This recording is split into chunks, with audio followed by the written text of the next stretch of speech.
The Hidden History of Zionism with Ralph Schoenman. And thanks to all of you, brothers and sisters, comrades and friends, for coming here for a discussion of an issue that has consumed people and yet suffers from the absence of real, concrete data and information pertaining to the nature of Zionism, its origins, its character ideologically, its role historically, and precisely the political process through which Zionism has assumed hegemony in the Middle East, and to no small extent over the centers of imperial policy itself, notably since the events of 9/11.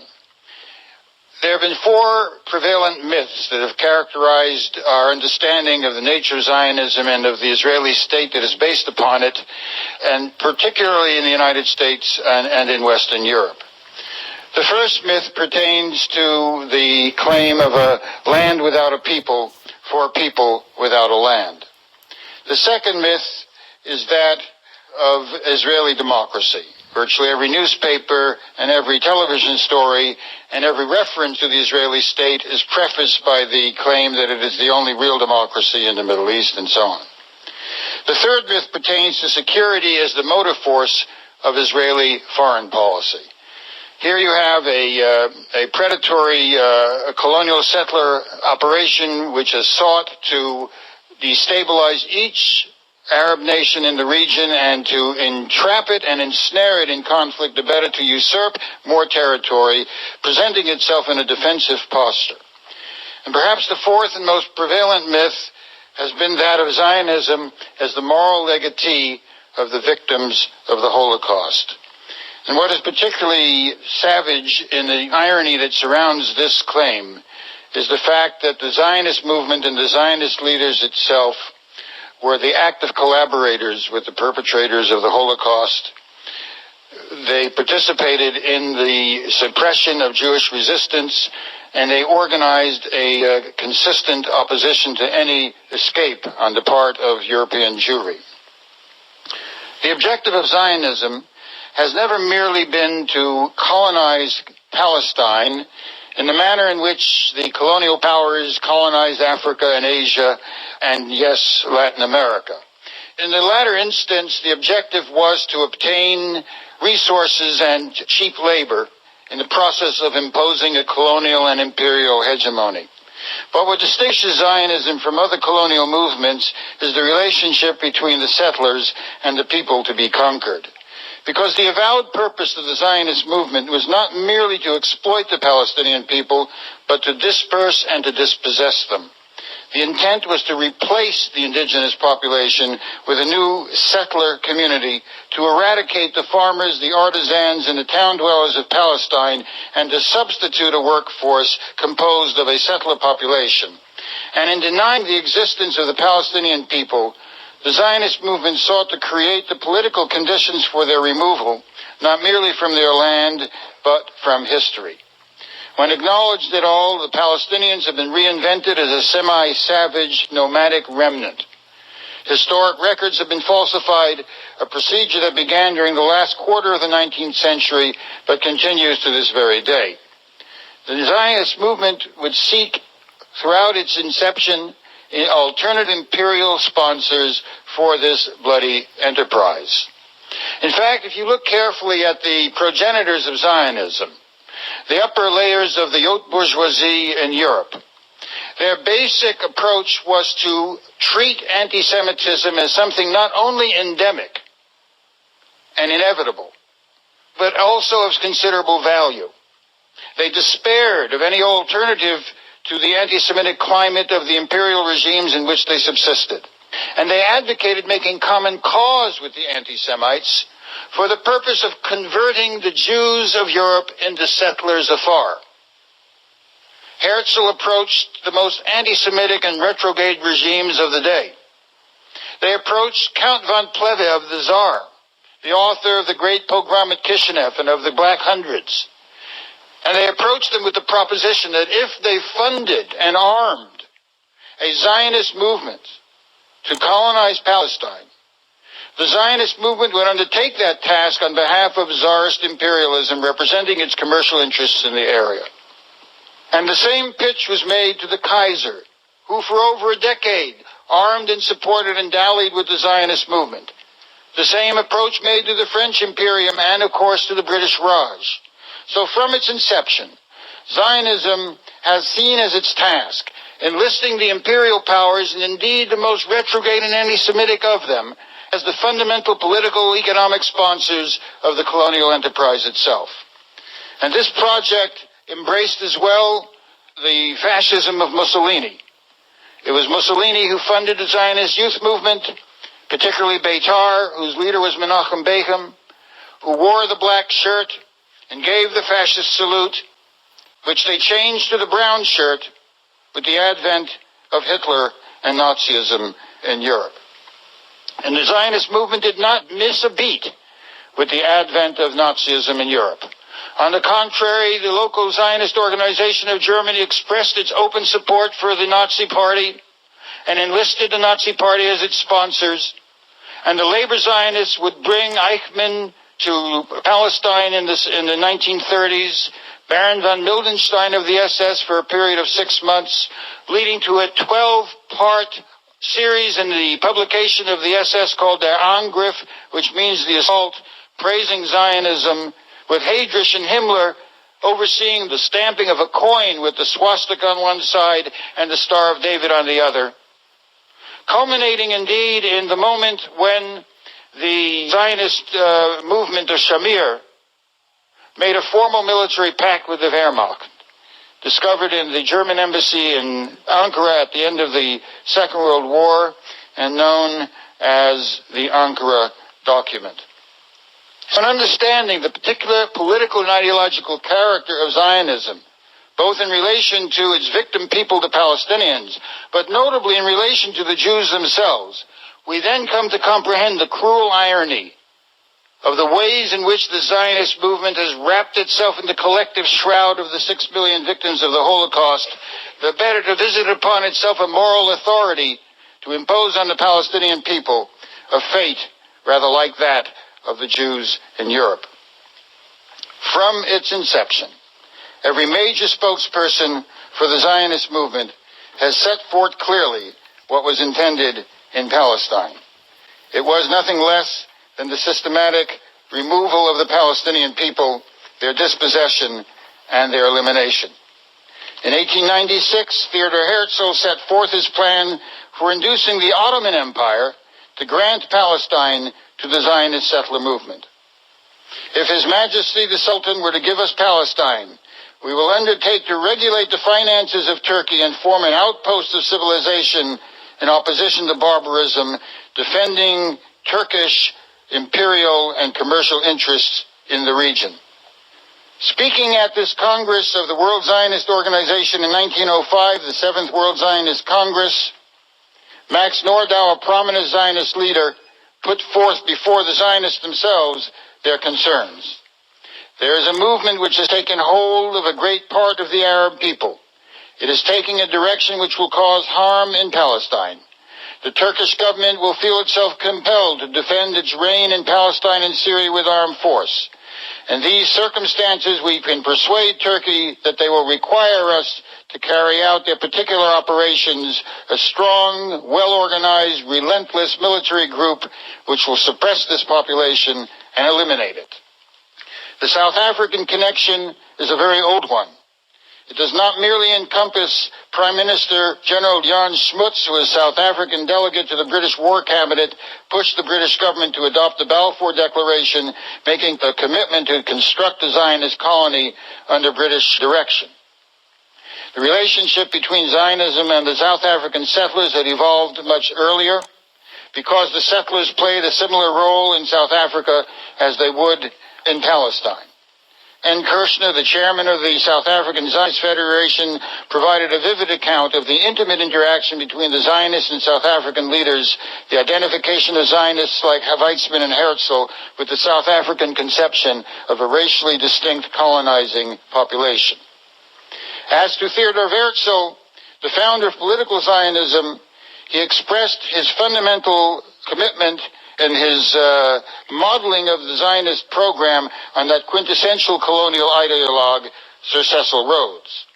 Herzl wrote about Rhodes, "There are differences between Cecil Rhodes and my humble self, all to my disfavor, to my very great personal disfavor. The objective ones are in favor of our Zionist movement.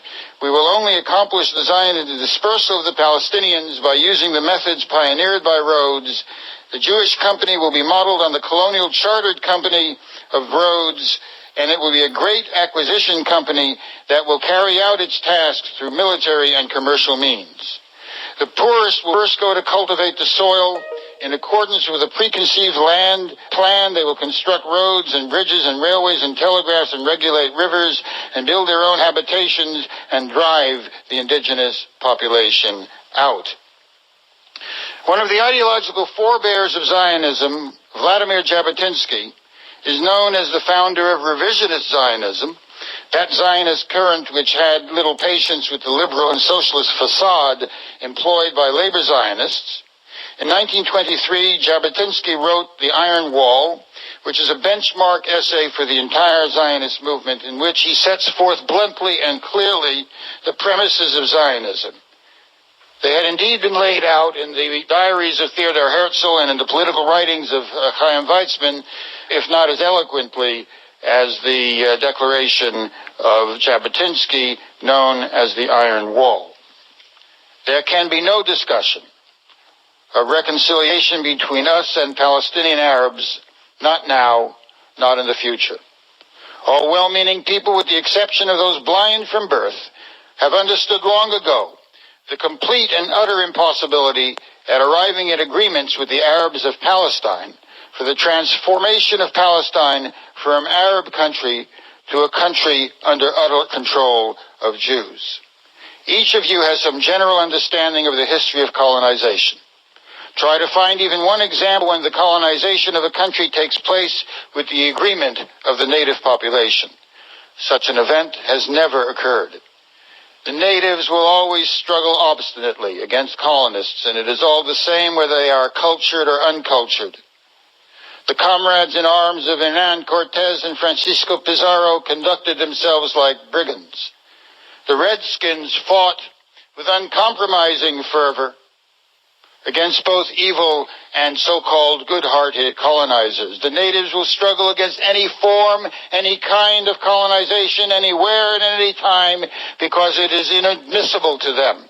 Any native people views their country as their national home, of which they will be masters, and they will never voluntarily allow a new master who drives them out. So it is for the Arabs. Compromisers among us try to convince us that Palestinians are some kind of fools who can be tricked with hidden formulations of our basic goals. I flatly refuse to accede to this view of the Palestinian Arabs. They have the precise psychology that any oppressed people has. They look upon Palestine with the same instinctive love and true fervor that any Aztec look upon his Mexico or any Sioux upon his prairie. This people will struggle against colonizers until the last spark of hope that they can avoid the dangers of conquest and colonization is extinguished. Yes, the Palestinians will struggle in this way until we have removed the last spark of hope. It matters not what words we use to explain our colonization. Colonization has an integral, inescapable meaning. It is understood by every Jew and by every Arab. We have but one goal. It is in the nature of things. We shall carry on this colonization against the will of the Palestinian Arabs. That condition exists now. It will subsist in the future, and we will never relinquish it. And even an agreement with non-Palestinians represents the same kind of fantasy. For in order for genuine Arab nationalists of Baghdad and Mecca and Damascus to agree to pay so serious a price, they would have to abandon the Arab character of Palestine. For we shall not give compensation for Palestine neither to Palestinians or to other Arabs. A voluntary agreement is inconceivable. Let us be clear about that. Even the most restricted colonization would only be possible in defiance of the will of the native populace. Ours will continue to develop only under a shield of force, which comprises an iron wall through which this people will never break through. This is our Arab policy, To formulate it any other way is hypocrisy, whether through the Balfour Declaration or the mandate. External force is the necessity for establishing in this country conditions of rule through which this people, regardless of its wishes, will be deprived of all possible physical and administrative means of impeding us. Force, relentless force, will play its role without indulgence. And in this, let us be clear, there is no meaningful difference between our militarists and our vegetarians. One prefers an iron wall of Jewish bayonets, the other an iron wall of English bayonets.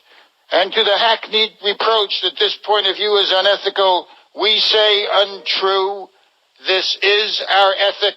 There is no other ethic. As long as there remains the faintest spark of hope for Palestinians to impede us, they will not sell these hopes, not for any sweet words, nor for any tasty moral, because this is not a rabble, but a people, a living people. And no people make such enormous concessions on such fateful questions of existence, except when there is no hope left, until we have removed any remnant, every opening visible in the iron wall. The colonization of Palestine has been punctuated by periodic massacre from one end of that country to the other. It is the means through which Palestine was emptied of its population. Now, we should bear in mind that in 1947, there were now 600,000 settlers and 1.4 million Palestinian Arabs. At the time of the partitioning of Palestine over the heads of the Palestinian people in 1947, the settler population were 27% of the populace. The United Nations heard before the Select Committee on Palestine the testimony of Rabbi Fishman on behalf of the Jewish Agency. And Rabbi Fishman presented a map based upon the diaries of Theodor Herzl, page 711 of volume 2 of the complete diaries of Theodor Herzl, which declared that the area of Eretz Israel of the Jewish state stretched from the brook of Egypt to the Euphrates. And that map, which was presented to the United Nations as to what constituted Eretz Israel, included all of Palestine, all of Transjordan, Egypt up to the Nile, including Cairo, 1/3 of Arabia, 2/3 of Syria, 40% of Iraq, and the southern tier of Turkey, right indeed extending up to and encompassing Kuwait. Eretz Israel, 1947, formally presented on behalf of the Jewish Agency for Palestine before the United Nations Special Committee on Inquiry on July 9th, 1947. They awarded the Zionist movement 55% of the most fertile land. Within days, and indeed weeks, the process of eliminating the population of Palestine was unfolding. The Judaizing of the land, the seizure of the land. And I think it's essential that we also bear in mind that all of the major spokespersons of the Zionist movement had proclaimed this as their essential objective. In 1940, Joseph Weitz, the head of the Jewish Agency's Colonization Department under David Ben-Gurion, responsible for the organization of settlement in Palestine, wrote, "Between ourselves, let us be clear. There is no room for Palestinians in this country. We shall not achieve our objective if they are allowed to remain. There will be no other way. We will transfer them, all of them, not one village, not one tribe, not one clan shall be left." As for Ben-Gurion and the labor Zionists, in a speech to the Zionist meeting on October 13th, 1936, Ben-Gurion said, "We do not suggest that we have renounced our ultimate aim, which is far-reaching, far more than the revisionists who oppose partition. The final vision, an organic, spiritual, ideological component of my Zionist aspirations is clear. It is the elimination of the Palestinian population." And in the same year, Ben-Gurion, in a letter to his son, "A partial Jewish state is not the end, it is only the beginning. We cannot be prevented from settling in all parts of that region." In 1937, "The boundaries of Zionist aspiration are the concern of the Jews alone, and no external factor will limit us." By 1938, Ben-Gurion is explicit. The boundaries of Zionist aspiration, he told the World Council of Poal Zion in Tel Aviv, include, in the first instance, southern Lebanon, southern Syria, today's Jordan, all of Cisjordan, and the Sinai. He formulated the Ben-Gurion Zionist strategy very clearly. When we've become the dominant force as the result of the creation of the state, we shall abolish this partition and expand to the whole of Palestine, and that is but a stage. In the realization of Zionism, its task is to prepare the ground now for our expansion. This state will preserve its order not by preaching, but with machine guns. By May of 1948, here's Ben-Gurion to the General Staff. Prepare to go over to the defensive. Smash Lebanon, Transjordan, and Syria. The weak point is Lebanon. This regime is artificial. It will be easy for us to undermine it. We shall establish a puppet Christian state there, and then we shall smash the Arab legions, eliminate Transjordan. Syria will fall to us. We then bomb and move on. We take Port Said, Alexandria, and the Sinai. And when General Yigal Allon asked Ben-Gurion, well, what do we do with the population of Lydda and Ramla, 50,000 inhabitants?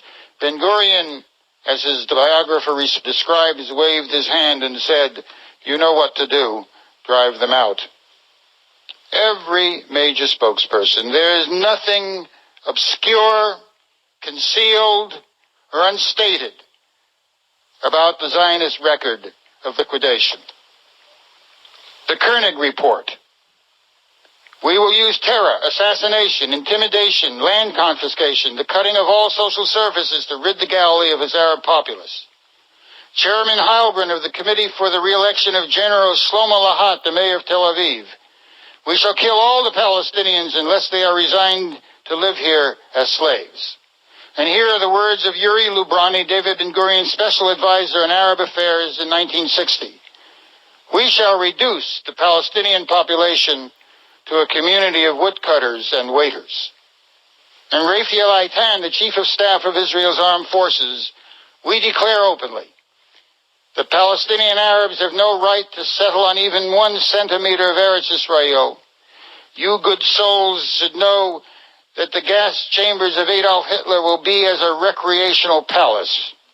Force is all they do or ever will understand, and we shall use the ultimate force until the Palestinians come crawling to us on all fours. Eitan elaborated before the Knesset's Foreign Affairs and Defense Committee a formal declaration. When we have settled this land, all the Arabs will be able to do is scurry around like drugged roaches in a bottle. Well then, how did they go about it and what did they do? The process, as I said, was one of sustained slaughter. Village after village was wiped out. The killing was intended to cause people to flee for their lives. The commander of the Haganah, Zvi Ankori, described it in detail. We oversaw cut-off genitalia, women's crushed stomachs. It was direct murder. And Nachum Begin would gloat over the impact throughout Palestine of the Nazi-like operations that he commanded at Deir Yassin. A legend of terror spread amongst Arabs who were seized with panic at the mere mention of our soldiers. It was worth dozens of battalions to our forces. Palestinians throughout the country were seized with limitless panic and fled for their lives. This mass flight developed into a maddened, uncontrollable stampede. Of the 800,000 Arabs who lived on the present territory of Israel, only 165,000 are still there. The political and economic significance of this achievement can hardly be overestimated. Here is an eyewitness account of this process. This is, by the way, by Red Cross personnel. It was noon when the battles had ended and the shooting stopped. Things had become quiet, but the villages had not surrendered. The Zionist soldiers left the places in which they had been hiding and now carried out cleaning up operations. They fired with all arms they had. They threw explosives into buildings. They shot everyone they saw, women and children. The commanders made no attempt to check the disgraceful slaughter. I myself and a number of our personnel begged the commanders to give orders to their men to stop, but these were unsuccessful. People were brought out of their houses. They were loaded into freight trucks and led in a victory parade like a Roman triumph through to Mahane Yehuda and Zichron Yosef in Jerusalem. They were then taken to the stone quarry between Gavat Shaul and Der Yassin and shot in cold blood. The women and children who were alive still were taken on trucks, taken out to the Mandelbaum Gate, and shot there. The director of the International Red Cross in Palestine, Jacques de Renier, then attempted to intervene as word of the slaughter spread as it was unfolding in village after village. The commanders would not receive me. At last, one of them arrived, young, distinguished, and perfectly correct, with a peculiar glitter in his eyes, cold and cruel. According to him, the Haganah had arrived and had ordered inhabitants by loudspeaker to evacuate their houses. Some of these miserable people came forward, and we dealt with them as was their deserts. There's no point in exaggerating things. You will find the dead, and they will be buried as soon as the cleanup is finished. The accounts made my blood run cold. I went back to the Jerusalem road, got ambulances and trucks. I alerted the Red Shield. I tried to reach villages by convoy to alert them. The gangs of Haganah were wearing uniforms with helmets. Young adolescents, men, women armed to the teeth, revolvers, machine guns, hand grenades, cutlasses in their hands, blood-stained. A beautiful young girl with criminal eyes showing me hers, dripping with blood, displaying it like a trophy. This was their cleanup team, and they were performing their task conscientiously. I tried to go into houses. Dozens of soldiers surrounded me, their machine guns aimed at my body, their officers forbidding me to move. I flew into one of the most towering rages of my life, telling these criminals what I thought of their conduct, threatening them everything I could think of, and then pushed them aside and went into the houses. There was darkness, everything in disorder, disemboweled furniture. I found the bodies cold. The cleanup had been done with knives. Anyone could see that. I looked everywhere, turned over all the bodies. I found a little foot still warm, a little girl of 10, mutilated but still alive. Everywhere, the same horrible sign. Village after village. All had been massacred in cold blood. For as I observed for myself, this gang was admirably disciplined and acting under orders. And his detailed account continues for pages. Here's the account in Davar, the official Hebrew daily newspaper of the labor Zionist-run Histadrut, General Federation of Workers. This is the fate of the population of Duema. They killed hundreds of Arab men, women, and children. To kill the children, they fractured their heads with sticks. There was not one home without corpses. The men and women of the villages were pushed into houses without food or water. Then the soldiers came to dynamite them. Commander had ordered soldiers to bring women into buildings they were about to blow up. Soldiers prided themselves on raping the Palestinian women before shooting them to death. Palestinian women with their newborn children were made to clean the place for days, and then they were shot and the infants. Educated, well-mannered commanders who were considered good guys became base murderers, and this not in the storm of battle, but as a method of expulsion and extermination. Our orders were, the fewer the Arabs who remain, the better. This program of massacre continued from one end of Palestine to the other for the next 10 years, through Gaza, from Khalil to Al-Jalil, village after village, town after town. Kfar Qasim, the massacred Kfar Qasim followed the Zionist pattern. October 1956, Israeli Brigadier Shadmi, the commander of the battalion on the Israeli-Jordanian border, ordered curfews imposed on the minority Palestinian villages. These villages were inside the Israeli borders. Their inhabitants were considered citizens. The commander of the unit, Major Malinki, was told that a curfew must be extremely strict. Any who broke it would be shot on the spot. Indeed, they were not to be informed of the curfew. He, Malinki, passed the curfew throughout the villages. Anyone leaving their home, anyone breaking the curfew would be shot dead. There would be no arrests. If people were killed in the night, this would facilitate the imposition of the curfew on succeeding nights. Lieutenant Frankenthal asked, "What do we do with the wounded?" Malinki replied, "Take no notice of them." The section leader asked, "What about the women and children?" Malinki replied, "No sentimentality." When asked, "What about people returning from their work?" "It's too bad about them." The perpetrators of the Kfar Qasim massacre, which was a commando unit of Ariel Sharon's Commando Unit 101, were all rewarded with medals and with promotions in the Israeli armed forces. It is through this process that over 485 villages and towns were seized and emptied of their population and the land confiscated. Of 475 towns and villages, 385 were reduced to rubble and wiped off the map. Moshe Dayan was uninhibited in his summary of this process in his speech before the students at the Israel Institute of Technology, the Technion. We came to a country populated by Arabs, and we are constructing here a Jewish state. Instead of Palestinian villages, Jewish villages have been established. You do not even know the names of these villages, and I do not blame you, because these geography books no longer exist. Not only the books, but also the villages do not exist. Nahalal was established in place of Mahalul, Gavat in place of Jibra, Sarid in the place of Hanifas, Kafar Yenashua in place of Tal Shaman. There is not a single settlement that was not established in the place of a former Arab village. And with the expulsion of the Palestinians and the destruction of their towns and villages, vast amounts of property were now seized under the rubric of the absentee property law. Indeed, legislation was passed based upon the Jewish National Fund, which made it a requirement that in order to own land, to lease it, to rent it, to live on it, you had to prove at least 4 generations of maternal Jewish descent. This is the process through which Palestine was emptied of its population. This is the modality through which the apartheid state of Israel established itself. Consider that in the United States or in any other country, in order to have the right to live on land, to lease it, to rent it, you had to show you had no Jewish blood for at least 4 generations.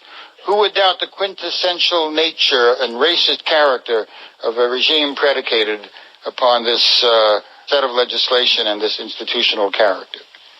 So indeed, Zionism has as its particular feature the task and the project of eliminating the Palestinian people from history, removing their organized existence, pursuing them in whatever location to which they have fled. The inhabitants of the Galilee, of Jalil, who were driven out, settled in the refugee camps in Lebanon. For the first 15 years, they were not allowed to build permanent structures. Only after that time were they allowed to use cinder block. The largest of these camps in Ain el-Helway outside of Saida. You may remember in 1982, with the third war to seize and control Lebanon, it was launched in the name of Peace in the Galilee. Cruel irony. For the actual inhabitants of the Galilee were in the refugee camps in Lebanon. And indeed, in Ain el-Helway, they had organized their communities on the basis of the villages from which they had been driven out. Some 85,000 people in Ain el-Helway. Ain el-Helway was taken as a grid. It was bombed, saturation bombed systematically, quadrant by quadrant, for 10 days and 10 nights, unrelenting. At the end of the bombardment, it was shelled by artillery from the sea. At the end of this artillery bombardment, and Maya and I were living in Ain el-Helway, the Zionist militia and the Zionist army came with its bulldozers. They leveled everything. They bulldozed over the shelters in which people were sheltering and were buried thus alive, with family members clinging to the bulldozers to prevent the occurrence. What would be replicated in Jenin and throughout the West Bank was the precise modality through which all of Palestine was emptied of its population. That is the legacy, that is the nature, that is the character of the Zionist state, that is the means through which the removal of the population was accomplished, that is the objective of the state when it declares itself an exclusively Jewish state. Judaizing the land means removing the Palestinian people from history. And all that is unfolded in the West Bank and Gaza is but the little continuation of the process through which all of Palestine was colonized. And indeed, what of the relationship which I began to discuss of Zionism to the Jews? Herzl. The Jewish people is a very bad people. Its neighbors hate it, and rightly so. Its only salvation lies in the colonization of the land. Hashemir Hatzer. A Jew is a caricature of a normal, natural human being, both physically and spiritually. As an individual in society, he revolts and throws off the harness of social obligation. He knows no order, no discipline. Herzl. I have achieved the free attitude towards anti-Semitism, which I not only understand historically, but pardon. I recognize the emptiness and futility of attempting to combat anti-Semitism. And so he writes to Count von Plevey with the following proposition, quote, "Help me to reach the land, and we will end the revolt against Tsar's rule. We shall remove for you these anarcho-Bolshevik subversive Jews." Von Plevey. We will finance the Zionist movement. Your Jews, however, are joining the revolutionary parties.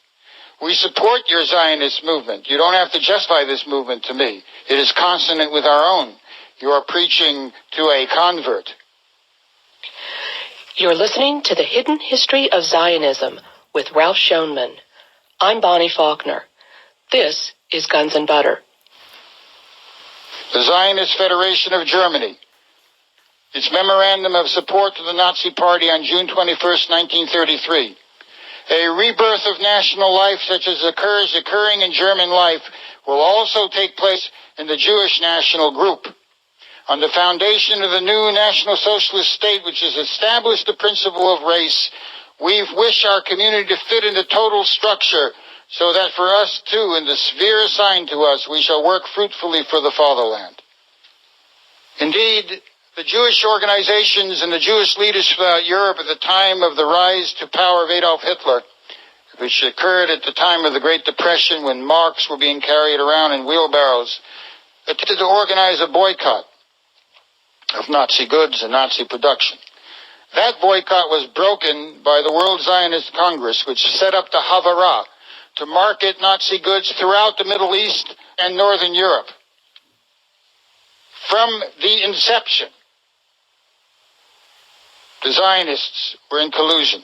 In 1937, the Labor Socialist Zionist militia, the Haganah, sent 5 polkas to Berlin to offer their services to the SS security services. Adolf Eichmann was invited to Palestine as the guest of the Haganah. 5 polkas to Eichmann. Jewish nationalist circles are very pleased with the radical German policy, since the strength of the Jewish population in Palestine will be so far increased that in the foreseeable future we can reckon upon numerical superiority and domination over the Arabs. Ben-Gurion, to a meeting of labor Zionists in Great Britain in 1938, "If I knew that it were possible to save all the children in Germany by bringing them out, but only a handful by transporting them as colonists to Eretz Israel, we opt for the second alternative."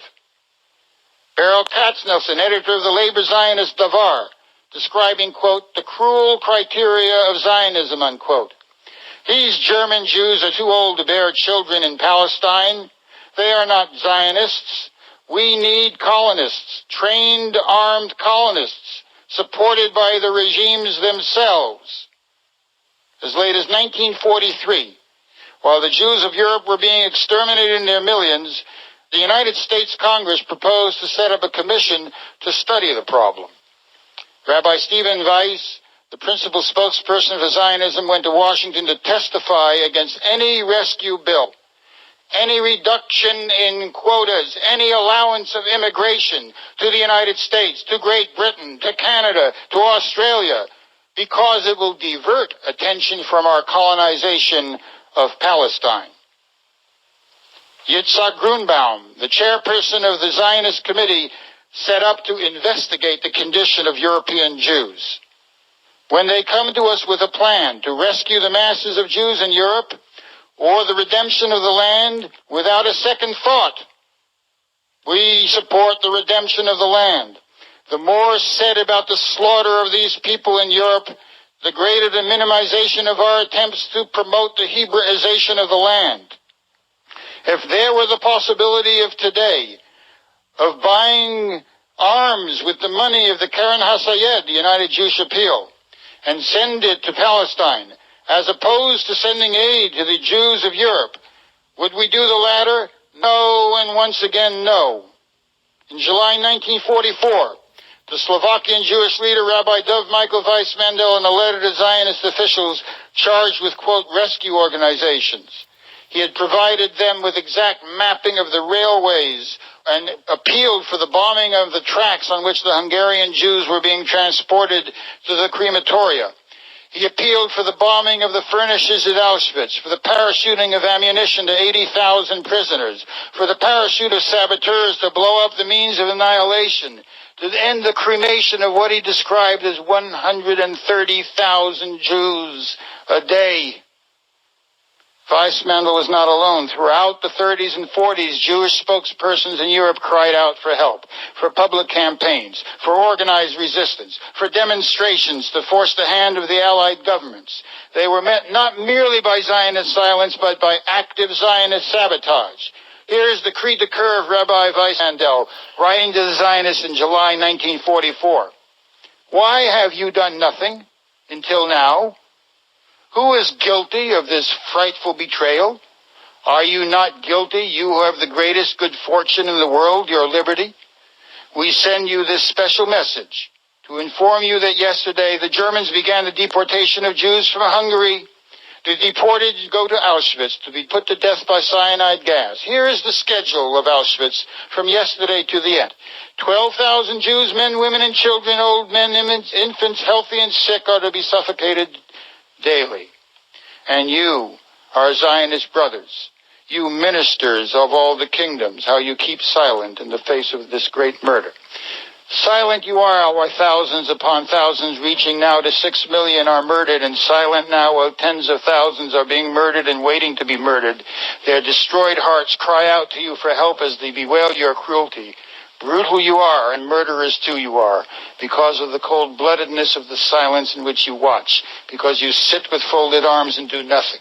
Although you could stop and delay the murder of these Jews at this very hour, you, sons of Israel, are you insane?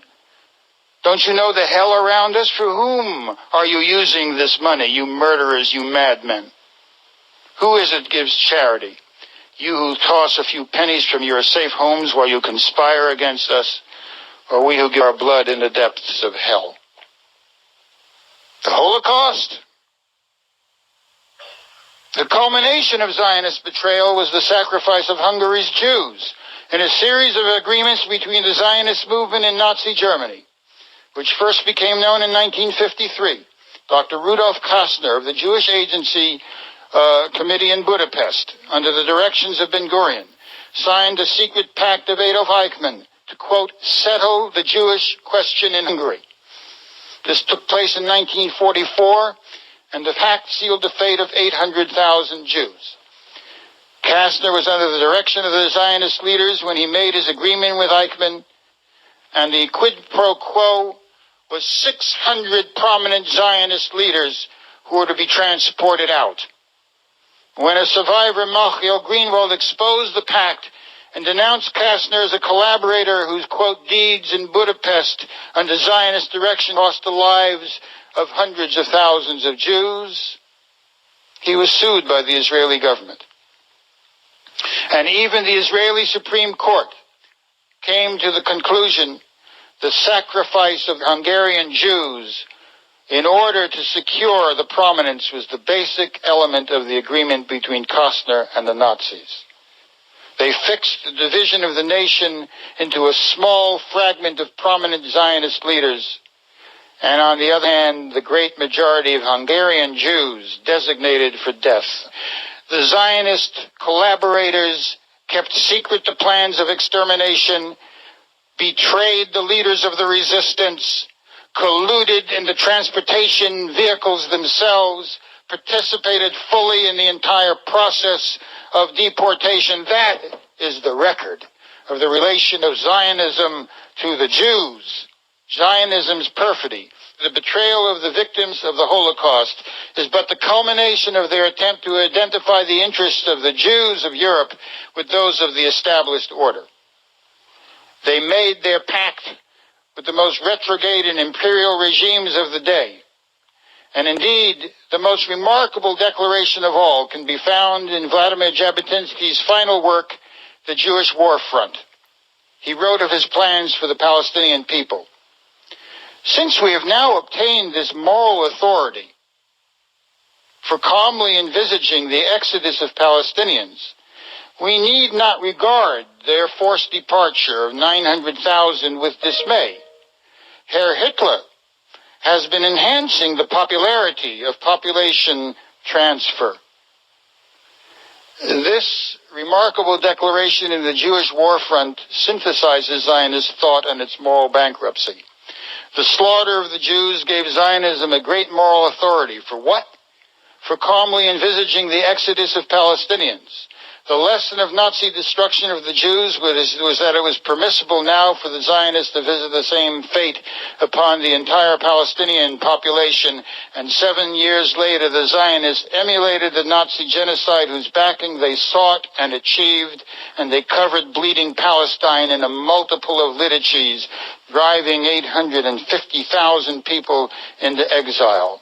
That is the legacy, that is reality, that is the character of the Zionist state, that is the meaning of the policies in the West Bank and Gaza, that is the logic of Jenin, that is the meaning of the wall, that is why the Wehrmacht plan, the literal Wehrmacht plan for the Warsaw Ghetto, is the model studied by the Israeli Armed Forces commanders not only for the construction of the wall in the West Bank today, but as the Wehrmacht plan for the destruction of the uprising of the Warsaw Ghetto, which served as the model for the destruction of Jenin, of Nablus, and the old quarter, the 1,000-year-old old quarter of Nablus that was leveled to the ground. It is the model, indeed, for Sabra and Shatila. It was the model for the mass graves that are to be found all over Lebanon. The mass grave in Ain el-Helway, in Rosh Hadiyah, in Al-Bas, in Burj al-Baraji. After the Israeli occupation in Lebanon, the mass graves in Ain el-Helway were such that the body fluids surfaced to the ground and formed a small river. And the International Committee of the Red Cross building was in the path of this river of body fluids of the mass graves of the massacred. So they moved their building so as not to be in the path of the rivulets of body fluids of the massacred of Ain el-Helway. And you will find nary a report in the International Committee of the Red Cross of the systematic massacre of the Palestinian population, the refugee population, the victim population, the survivors of the massacres of 1948 to 1955 in Palestine. Let us understand the basic elements of the construction of the State of Israel. Between 1948 and 1953, 370 Jewish towns and settlements were established. 350 were on so-called absentee property. By 1954, 45% of Israel's Jews lived on property confiscated from absentees. 250,000 new immigrants settled in urban areas from which Palestinians had been expelled through massacre. Entire cities had been emptied of their population. Jaffa, Akka, Lydda, Ramla, Bisan, Majdal. The plunder embraced 385 towns and villages in their entireties and large sections of 94 other cities and towns containing 35% of all buildings in Israel. 10,000 business and retail stores were handed over to settlers. From 1948 to 1953, the period of greatest immigration, the economic importance to Israel of seized Arab property was decisive. The amount of cultivatable land seized from Palestinians driven from the country by massacre was 3.5 times the total area of the land granted the Zionists with the end of the mandate. All citrus groves of Palestine were seized. 450,000 dunams. By 1951, 2.5 million boxes of citrus from seized Arab groves were in Israeli hands, 20% of the country's hard currency profits. By 1952, 95% of Israel's olive groves from seized Palestinian lands. Olive produce from stolen Palestinian groves represented the third largest export after citrus and diamonds. 1/3 of all stone production from 52 seized Palestinian quarries. Now you know the mythology. Zionist industry, Zionist dedication, Zionist skill, transformed an otherwise barren desert neglected by its primitive nomadic Arab inhabitants only recently descended from the trees. They made the desert bloom. Yes. Palestinian orchards, Palestinian industry, Palestinian rolling stock factories, houses and possessions pillared after slaughtering conquest. Because this ship of state is a vessel of pirates, and its proper flag is a skull and crossbones. The Israeli state is a state based on plunder, based on dispossession, based on ethnic cleansing, based upon massacre. It is predicated upon laws that deny the Palestinians the right to subsist.